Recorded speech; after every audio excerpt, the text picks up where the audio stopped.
yeah, whoa.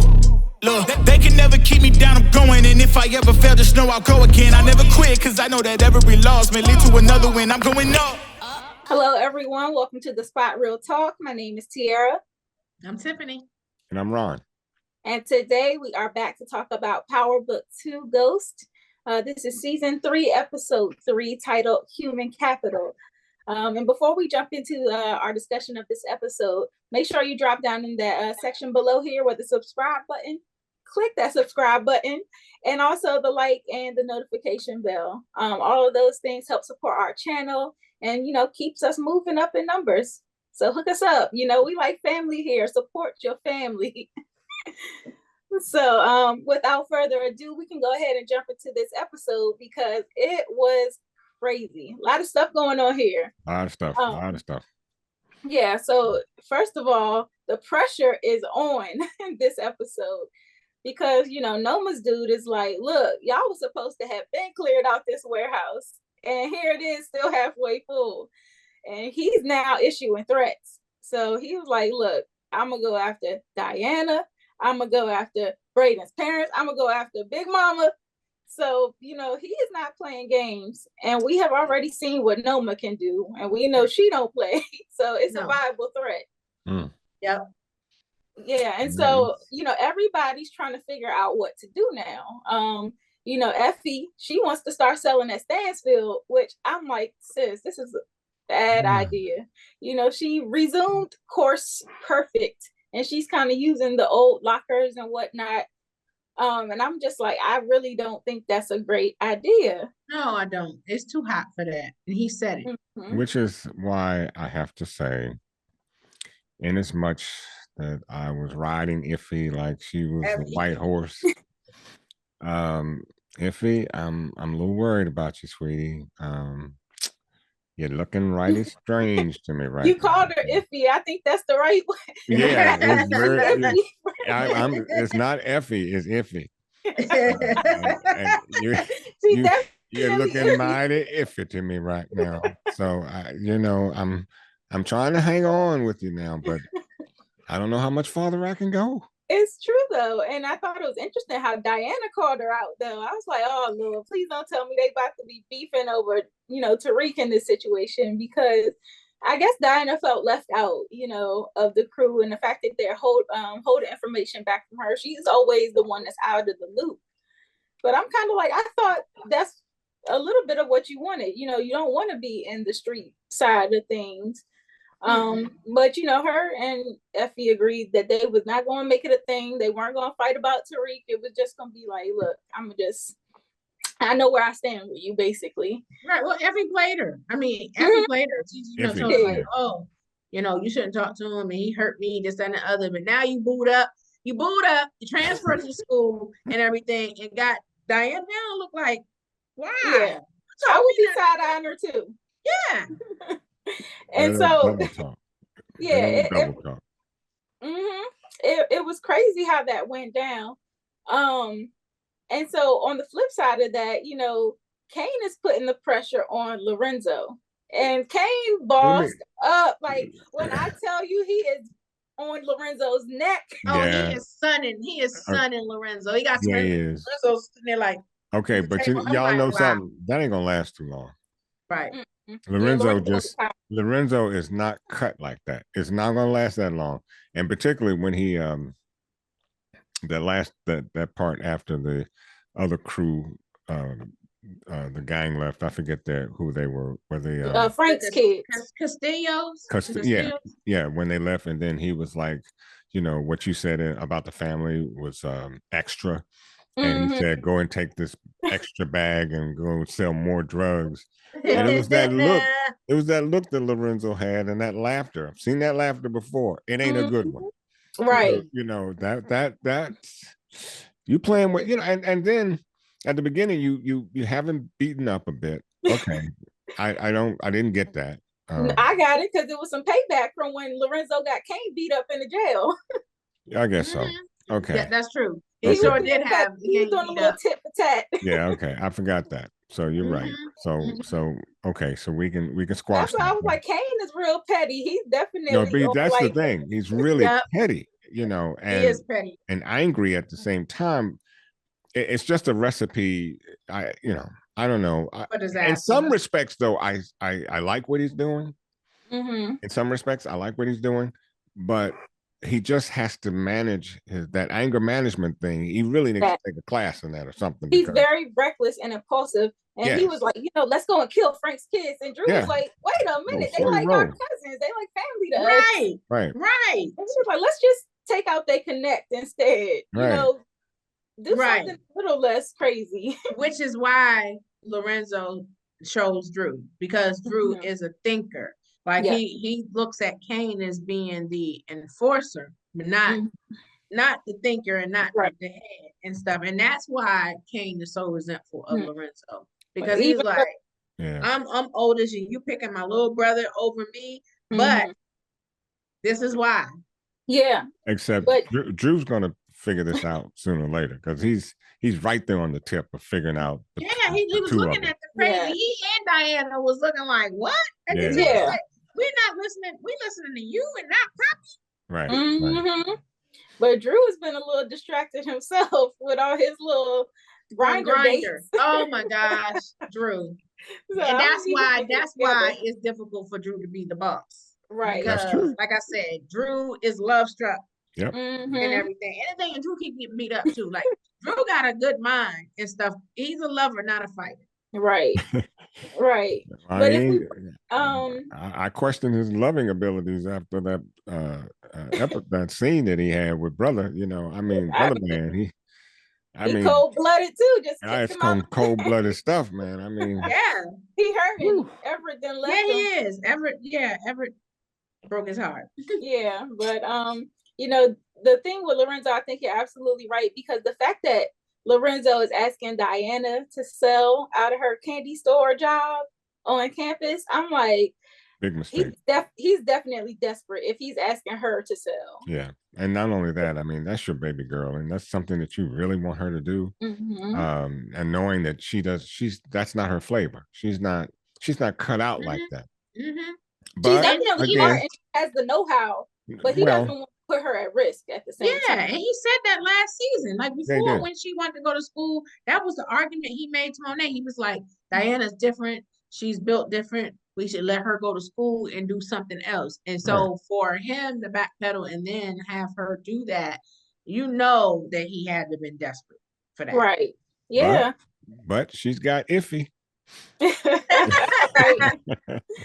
Yeah. So it'll be interesting to see if those two are going to be each other's competition, because they kind of doing it individually. And Effie is going to be sad about like, okay, well, if people are not buying from me on campus, who they buying from? Which is why it'd be smart for her to go to Effie and say, hey, look, you know that thing I said on the steps about I didn't want anything to do with this? Can we rewind that? Because I got some stuff for you. You know, we need to take care of some things. I mean, even though they are technically selling the same product from the same person, they have a common goal. Right, exactly. At the end of the day, that's Noma's product. They need to get rid of it either way. But it is going to be a little bit of a surprise when Effie realizes Diana actually is involved now. And I thought too, because a lot of people, I've been reading comments about the TA, Salim, and you know, he got caught up in Diana's room by Lorenzo, and I was like, he better tread light. But people are throwing out guesses that he might be like an undercover Fed or something. He might. That. I'm wondering if he's more than we think he is too. He might be a Fed. Especially after all of the heat that's been on campus. Like that campus has had more than enough scandals. So I could see them planting some people on campus, you know, disguised as TAs and students to try to, you know, make sure they are in the know and have a head start on any issues that could arise. And exactly. And he's talking to her and he's talking about, I Googled your father. That didn't sit well with me. Right. Like none of your business. Hold up now. If you have an interest in a woman like Diana, and you have any inkling about her parents, you better Google them and find out what's going on, because I mean, you know, they're not your average, you know, Black family. So no, I know. Listen, I know, but I would have felt the way like her if he had told me that. Maybe he could have done it and not told me. Well, that's that my point. he did what are that. you doing But he said, running yeah, your I mouth? Googled. So I felt her when she said that because you're like, how about Yeah, get to know me, give me a chance to talk. The fact that right. he, Well, you know what? Y'all I do would have that felt the all the way. time. Look, I would y'all have felt ladies, look, y'all do that all the time. You know, y'all do that. You meet a guy and he can't even get to the door good before y'all know how many teeth he has, how many's been pulled out. Y'all know everything about a brother before he get.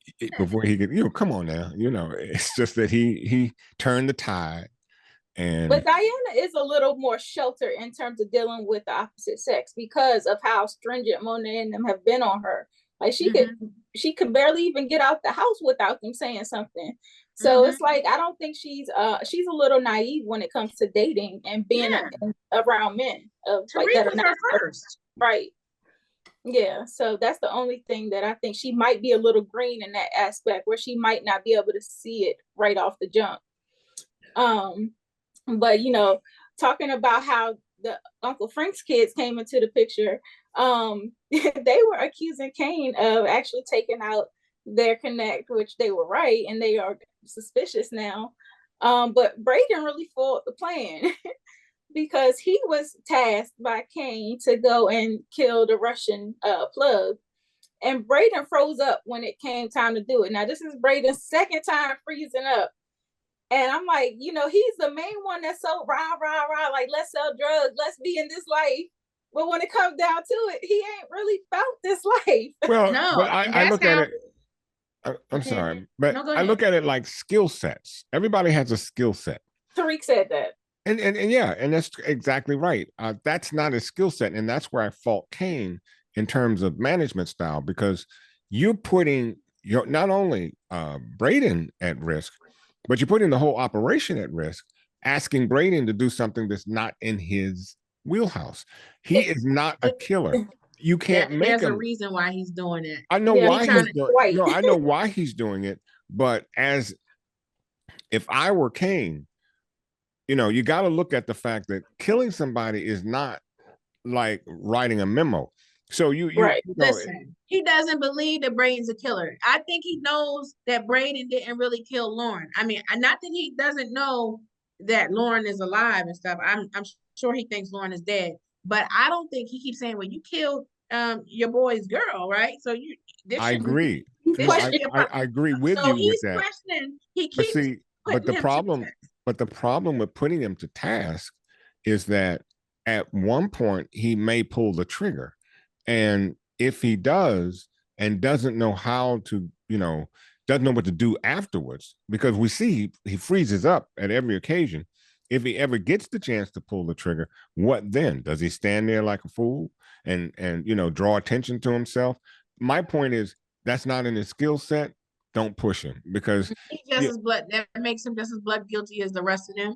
He's probably looking at him because not only is he's a Weston, and he just confessed to selling drugs, and the only thing that happened to him was he got kicked out of school and he got to work in his daddy's firm. So he probably like, if we do let you do it, ain't nothing gonna happen to you. Okay, but if you want to make him blood guilty, do it in the confines of someplace secluded, and somebody has to go, and he's there, and you say, okay, it's your turn. Here's the gun, kill him. That's the way to make him blood guilty without having him naked in the streets trying to kill somebody that's clearly not his set. I mean, had Tariq and Effie not been there, that would have been a disaster. It would have. And Tariq really did save his life. Kane confronted Braden later on. He put the gun, choked him up and everything. But it's crazy to me that after all of this stuff, and he's failed these attempts at killing people, Kane is still demanding a body from him. And he was like, I'm going to collect too. So I think Kane's insistence on, making Braden actually get a body is going to put all of them, like you said, the whole operation is going to be at risk because we know Braden is not about that life. So about it. It's best, like you said, to just recognize him for his strengths. When, they talked about coming up with this new app to sell their coffee and stuff and do the drugs, all no cap, all frap. I was like, that's where Braden has his strengths. Brilliant. He knows how to come up with some ideas and to kind of put things in place. He's kind of He's the spearheaded. marketing manager. Yeah. That's a brilliant idea. I was about to say, he's spearheading this whole thing with their app and this coffee thing that they're gonna be doing on Wall Street. So I'm like, let him do what he does best, and you know, you find somebody else to do the dirty work that is actually capable, which is Tariq. And I can't say or Tariq. Effie. Because Tariq is dropping bodies left and right, so it doesn't seem to bother him anymore. Well, you got it honestly. Yeah, yeah. I thought. Well, you know what? He did say that the mastermind and there was Tasha. I was just about to say that. Yeah. Well, but you know what though? When he said the part that he was like smarter and better than Ghost or something like that on one of the episodes, I was like, oh, I don't believe that. He doesn't have that viewpoint of Ghost because he views his father a certain way. Correct. He does, and I'm like, Tariq is smart, and he does have the best of both worlds because you know he also bilingual, speaking Italian. Well, shoot, Ghost spoke Spanish and stuff too, you know. But he ain't there yet. He don't realize how much like his father he is. Look, Ghost could kill you in broad daylight, and you wouldn't see him coming or leaving. And that's why they call him Ghost. I mean, you know, you don't get that name for nothing. And, you know, so while, and I agree with you, Tiara, he really doesn't know his father's experiences and his intellect in terms of how he, you know, how he comes about or how he went about his efforts. All he knows is he was my dad, and I learned that he was a drug dealer and this and that, but he doesn't know what his father was capable of doing. Absolutely. He don't know that his father wiped out a whole New York network by himself. And that ain't easy. Okay. In one night. And so he don't know the depths of who Ghost is. So for him to say like, I'm better than him, I'm smarter than him, no. I don't agree with that. Exactly. Me either. But you know, one thing that they did have in common was their ability to kind of like maneuver and network, because we seen Reek talk to the gentleman RSJ, who they were trying to get to invest in, you know, their firm, and he kind of worked his way in there and asked him to elaborate on his speech, and he ended up actually getting the idea to cut the price of their product a little bit lower so that they could mass distribute it. And so, you know, Tariq, I liked how he worked himself into that situation. He knows how to maneuver with people who are well-to-do, who are of a certain caliber, and he held his ground. He didn't seem like some little flimsy kid that's an intern. Like, he was very composed and poised. So I think that he does have that quality. He got it honestly. He got that honestly. No, definitely. I mean, not to take anything from him. It's just, you know, when you trying to measure yourself up against your dad, you know, you got to roll back a bit because your dad. Not yet. Yeah, not yet. Remember, your dad was struck down by your hand, and your dad would not have pulled a gun on you to save his own life. Well, actually, his dad did pull a gun on him. He did. Well, his dad did pull a gun on him. Well, you know, but that did happen. But I don't see Ghost protecting himself, killing his son. I just wouldn't mean that coming. He did threaten one time and did say to get you out of this game, that I didn't want you in this game, and if he had to do it himself, he would. Well, that was, I think, a sense of despotism. I mean, because he knew he was, he knew. I agree with Ghost. I wouldn't want my child. And not only that, Ghost saying, and Ghost not understanding the depths of his own son either. You know, he's saying that if you were in this game, you probably wouldn't last 24 hours. So he really didn't understand the depths of his son. So I can understand that type of desperation to say, you know, if I have to take you out, I'd rather take you out than have this system take you. Well, he didn't know the depths of the game until Tasha showed him. Well, you know, she did introduce him to the game. It still blows my mind though a little bit how Tariq really had it all, and he wanted to be in this life so bad, and now that he sees all that comes with it, he's pressed to get out. Yes, and now he understands how his father felt. Like, you know, like, dude, he was trying to give you a better life. Yeah. And you know, I wanted to say that what's the gentleman's name? RJ? RSJ. RSJ. RSJ. I was happy to see him because he is a legend himself. Banga, I don't want to butcher his last name, but he played Chris in The Wire. He was the infamous hitman, ruthless killer on The Wire. Yeah, so I was happy to see him on this show. I wonder if he has some dirty dealings in this show too. We're gonna have to wait and see. We'll see, but it just shows his range. Yeah. And you know, I want to talk a little bit now about, you know, the Fed side of things, because they got a lot of things going on in that office. It seems like the police is kind of blocking because they are basically investigating one of their own, talking about Detective Ramirez. And so they're like, look, we ain't giving you nothing that's gonna make us look bad. So basically they're having to do their own legwork. But Whitman is going about it in all the wrong ways. Like, he keeps coming in and pressing Monet. He went into her bar and talking all this trash and saying that he wants to interview her in regards to Carrie's murder. And I'm just like, you know, that doesn't make me want to. He's getting ready to go. He getting ready to go. Yeah, he getting ready to go. Monet got to learn to quiet those pipes a bit, though, because I mean, she comes off way too strong. And he had a slip up that was you know, this episode exactly, and then you know she talked out of turn with Davis in the room, and Davis looked at her like, "Are you?"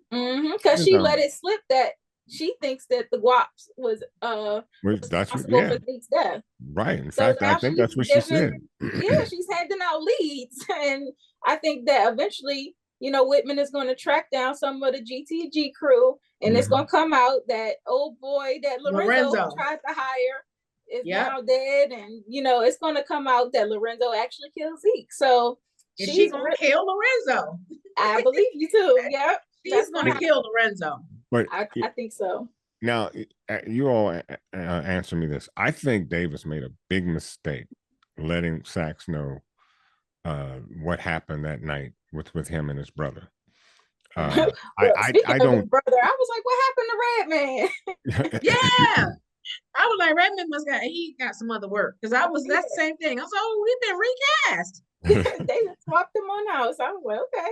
Yeah, well, I think that was a big mistake to admit the fact of your hand and I don't know what could be made of it, but I just don't trust Saxe to know anything about that situation. I don't either. I don't trust him either, but on the flip side, it's like, what can you really do to deny that? Like, he was kind of caught red-handed. It's like, dang, you know, the height description, everything. And I think that deep down inside, Davis really does feel terrible. I think that's a sore spot for him. No, I agree. So I think maybe his guilt moved him to confess. Absolutely. I agree 100%. Like Saxe could, you know, kind of felt bad. This is my prediction. I feel like because Jenny is playing him, and she's playing Saxe right now. I feel like he's gonna flip the script on Jenny, and he may actually end up, you know, helping Saxe and Davis putting Davis on the game. Like he might really actually come through for him in the end if Jenny ends up playing Saxe. I mean, she is playing him, but if it comes out to him, because I think Saxe is also going to find out that Lauren is not dead and stuff, and I think at some point he's going to realize that she's playing him, and he might end up just really just doubling down on his relationship with Davis. But at the same token, you know, if he does get Davis's brother out of jail, look at what it does with the relationship between he and Davis. So Davis would assume that they're tight now, they're close, and who knows, he may start running his mouth more than he should with Saxe. And to me, Saxe is like a snake. You know, you can't really have a pet for a snake, because if the snake gets hungry, he's gonna bite you. That's his self-serving. This is what a snake does. Whatever benefits him. Right, exactly. He's a snake. So, but Saxe is about to get found out too, because you know, Monet talked about the burner phone. Like, why you kept calling me? Davis is like, what? So I think Davis is going to investigate that situation maybe. But in the meantime, he does have a new burner. Yeah, so I don't know. I think Sax might be in a little bit of a bind eventually, trying to play the fence, both sides of the fence. He better hope he survives. Yeah, and Whitman is already in trouble because Davis created a paper trail of all his harassment. He's still showing up outside of Monet's house, spying on her and whatnot. So I think Whitman will be out of here sooner than later. Yeah, he could lose his force. Yeah, the task force, he's about to, because Blanca and them was like, look, we see this harassment claim and we gonna tell you the superiors about what's going on. So he's basically kicked off of their RICO team. And probably going to be fired once they figure it out. And it's kind of giving me Greg Knox vibes. Because once Greg Knox got fired in the original Power, he went even more rogue. So I think that might be what Whitman is about to do. He's going to really be unhinged in that case. So it's a mess. It's shaping up to really be a lot of deaths this season from my vantage point. I think so. Crazy. The only other thing I want to mention this episode was about Rashad and Harper. So we did find out that they do have a romantic past, and that she actually was the one that broke up with him. But some people think that Harper has a sketchy history too. They think she might be a Fed, and I'm like, well, I don't know. That might be a little far-fetched. And then why? And then I mean, I don't see her being a Fed working on Tate. I just don't see it. I think, as much as I hate to say it, I think Effie, or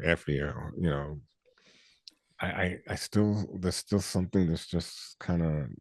Oh yeah, she's off, but I think we resolved the CI conversation. Right. Well, you can't have, as I said, you can't be a CI without being a criminal. So, so Sax can't be a CI because he's not a criminal. When she said it, she was saying it loosely. She said to Sax, she was like, okay, CI, give me some information. So she's saying it loosely. So, but he's operating as a CI because he's acting as a informant. He's getting information and he's bringing back to her. And shoot, Tate might as well have been an informant this episode too. He gave up the fact that Tariq was working at Weston Holdings now as an intern. And I'm like, oh man, so this whole little coffee thing that they got going, it might crash before it can even get up off the ground. Yeah, that was a bad move for Tate to open his mouth about that. He did not have to do that, but he did. So he's self-serving too. Very much so. Yeah, very much. Yeah. So it was a lot, this episode. I think that, everybody is in a tight position and people make mistakes when they're in a bind. So I'm just hoping that, the mistakes are something that can be overcome, because there was already enough with Kane trying to put Braden onto a job he wasn't prepared for. They were able to overcome this time. But who knows, like next time in the future, it might be something that is even, tougher for them to get out of, especially now that Frank's kids are involved and they're suspicious. Yeah. So I'm looking forward to seeing what happens. I think we already threw a lot of great predictions out there. Do you guys have any nominations for who can get the hands? Oh, it's a lot of them. Look, all of the Feds. I mean, all of them. Blanca, Jenny, what's his face? Whitman. He can get the hands. Let's see. Anybody else? I want to give Tate the hands for volunteering information. He didn't have to do it. He can get the hands. Yeah, he can get the hands. That'll work. Whitman definitely, like you said, the Feds. Look, all the Feds. I think I'm giving Kane the hands too, because he's putting people in position that don't need to be doing certain jobs. He knows Braden ain't about that life, so he really could have messed everything up. I think he's trying to expose Braden. I think he knows that Braden was not the one that killed Lauren. And I think he knows that the only tough one, like he knows Tariq will do things, but he know that Effie is about it too. So I think he suspects that Effie was the one and not Braden. And I think this is his way of clowning, I don't know, he's kind of hazing Braden, because Braden acts like he's so anxious to be a friend. He was like, oh, what we doing? We going to the jewelry store, this, that, and the other. He sounds like a kid that wants to hang with the popular kid. Yeah. And Tate and kind of laid truth to fact when he said, the only person that admitted to the drug dealing and on the campus was Braden. And where's Braden? He's working for his dad. Working for his daddy. Yeah, that's why I said. Ironic that y'all want to catch the bad guys, but when you got somebody who admits to doing it, he's out working for his dad. So right. Exactly. But they all want to stay on Tariq's top. Exactly. Yeah. So like now for the game ball, I think I'm giving Tariq the game ball. He saved Brayden's life, so I'm gonna give him a game ball off the strength of that. Yeah, I guess so. Yeah. He gets the game ball. But he put a bullet in somebody's head, so that but hey. Oh wow. But they do have to know that those Russians, they don't. You remember all the blowback that happened when Ghost and Tommy was killing, right. Plugs and whatnot. Yeah. So they better be prepared for what's to come, especially dealing with these Russian criminal organizations. They don't play about. They might mess around. Oh yeah, because you know what, like Mulan and Jason's people and stuff. And all that stuff, that might be a tie in the Force. They definitely retaliated, so it could be something with Force because it was definitely some Russians over there. It was Force cast. Yeah, the situation and stuff. It might be some crossover. Like, what if he needs some help for Uncle Tommy? Listen, I did see that in some of the episode lineup for this season that I'm sorry, not Dre. What's his name? Two-Bit. I think Two-Bit is listed in the credits that's appearing this season, as well as Cristobal. Really? And Ghost or Force? Oh, Ghost? And Ghost. Oh, yeah. I see them for this season's lineup. Good. So Two-Bit and Cristobal might be making an appearance again. That's good. The power OGs. Love it. Yeah, so I'm looking forward to see what happens and how they get incorporated. I want to know how all this is unfolds, and I'm really looking forward to seeing the face-off between Noma and Monet. Now that's the matchup of the I don't know if they'll show us that.